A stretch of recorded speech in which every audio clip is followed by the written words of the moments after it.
యాదాద్రి భువనగిరి జిల్లా సంస్థాన్ నారాయణపురం మండలం సేరిగూడెం గ్రామానికి చెందిన భరత్ చంద్రాచారి ఇంటికి స్వయంగా వెళ్లిన యాదాద్రి భువనగిరి జిల్లా కలెక్టర్ 10వ తరగతిలో వెనుకబడిన విద్యార్థులకు ప్రత్యేకంగా రూపొందించిన తెల్లవారుజామునే విద్యార్థి ఇంటి తలుపు తట్టే కార్యక్రమంలో భాగంగా జిల్లా కలెక్టర్ సేరిగూడెం గ్రామానికి చెందిన భరత్ చంద్రాచారి ఇంటికి గతంలో జిల్లా కలెక్టర్ వెళ్లారు. ఆ సమయంలో భరత్ చంద్రాచారి కుటుంబ పరిస్థితిని చూసి చెల్లించిన జిల్లా కలెక్టర్ 10వ తరగతి పూర్తయ్యే వరకు తాను సాయం అందిస్తానని, బాగా చదివి మంచి మార్కులు సాధించాలని ప్రోత్సహించారు.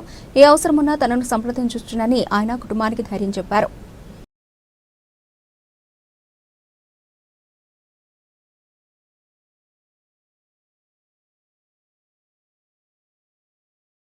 తహసీల్దార్ గారు, సబ్ ఇన్స్పెక్టర్ గారు, వాళ్ళ మదర్ విజయలక్ష్మి గారు, బిడ్డ చిన్నామె కూడా ఉంది, అందరు కూడా రావడం జరిగింది. ముఖ్యంగా సంతోషకర విషయం ఏంటంటే అట్టడుగున ఉన్నటువంటి పేదరికం నుంచి భరత్ చంద్రాచారి ఒక దశలో బడి మానేసిగా అనారోగ్యంగా ఉండి జ్వరం వచ్చి ఈసారి బడికి ఏమి వెళ్తాము, ఇక చదువు బంద్ చేద్దాం అనుకున్న స్థితి నుంచి వేకప్ కాల్లో రావటం ఆ రోజు తెల్లవారుజామున. అప్పటి నుంచి భరత్ కూడా ఇన్స్పైర్ అయిపోయి చదవటం.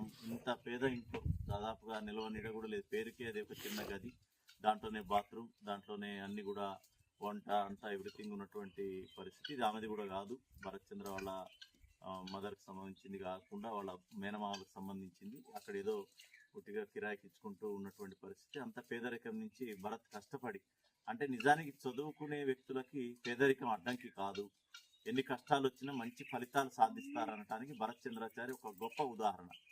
ఎందుకంటే స్కూల్లోకి పోయినటువంటి అటెండెన్స్ పర్సెంటేజ్ కూడా తక్కువ ఉంది, కానీ ఒక ఆత్మవిశ్వాసం, దృఢ సంకల్పం ఉంటే దేన్నైనా జయించవచ్చు అనేటువంటి పరిస్థితి ఉంది. కానీ 73% వచ్చింది. ఏదో బొటాబొట్టి మార్కులతో పాస్ కావటం కాదు, ఒక సబ్జెక్ట్లో 90కి పైబడి మార్కులు వచ్చినటువంటి సబ్జెక్ట్స్ కూడా ఉన్నాయి. తక్కువ సమయంలో చదివండి, 1 మంత్లోనే ఇదంతా కూడా ప్రోగ్రెస్ సాధించిన వ్యక్తి. ఇట్లాంటి మట్టిలో మాణిక్యాలు చాలామంది ఉంటారు. సమాజం కూడా వాళ్ళని గుర్తించి వెనుకట్టి ప్రోత్సహిస్తే డెఫినెట్గా వాళ్ళు జీవితంలో పైకి ఎదుగుతారు. ఇప్పుడు భరత్ కూడా పాలిటెక్నిక్ చదవడానికి పుస్తకాలు తెచ్చుకోవడం జరిగింది. దానిలో భాగంగా చదువుతున్నాడు ఇంటి దగ్గరే, కోచింగ్ దగ్గర జాయిన్ చేస్తే అక్కడ కొద్దిగా ఇన్కన్వీనియంట్గా ఉంది, ఇంటి దగ్గర చదువుకుంటాను రావడం జరిగింది. పాలిటెక్నిక్ కూడా ప్రిపేర్ అవుతున్నాడు. సో పాలిటెక్నిక్ రావడానికి అన్ని శాయశక్తిగా ప్రయత్నిస్తున్నాడు. డెఫినెట్గా పాలిటెక్నిక్లో సీట్ వస్తుందని భావిస్తాం. లేని పక్షంలో కూడా ఆల్టర్నేటివ్ కూడా జిల్లా కలెక్టర్ ఇతరత్ర తన యొక్క పూర్తి మేరకు, తనకి ఇష్టం ఉండాలి, ఎవరికైనా సరే తనకి ఇష్టం ఉంటేనే ఆ యొక్క ఎంచుకున్నటువంటి సబ్జెక్ట్ మీద ప్రేమ ఉంటేనే అవుతుంది. కాబట్టి తను ఏ విధంగా కావాలనుకుంటే ఆ విధంగా గైడెన్స్ ఇచ్చుకుంటూ జిల్లాధికారులు అందరం కూడా కోఆపరేట్ చేస్తాం. ఇక్కడ లోకల్ ఉన్నటువంటి సబ్ ఇన్స్పెక్టర్ గారు కూడా ఈరోజు జరుగుతుంది. భరత్ ముఖ్యంగా యూనిఫామ్ వేసుకున్నటువంటి సర్వీస్ అంటే ఇష్టం. వాటి సబ్ ఇన్స్పెక్టర్ కానీ, డిఎస్పీ కానీ, ఇంకా భవిష్యత్తులో ఇంకా ఆయనకి సంకల్పం ఉంటే సివిల్ సర్వీసెస్ రాసి ఐపీఎస్ కూడా అయ్యేటటువంటి అవకాశాలు కూడా ఉన్నాయి.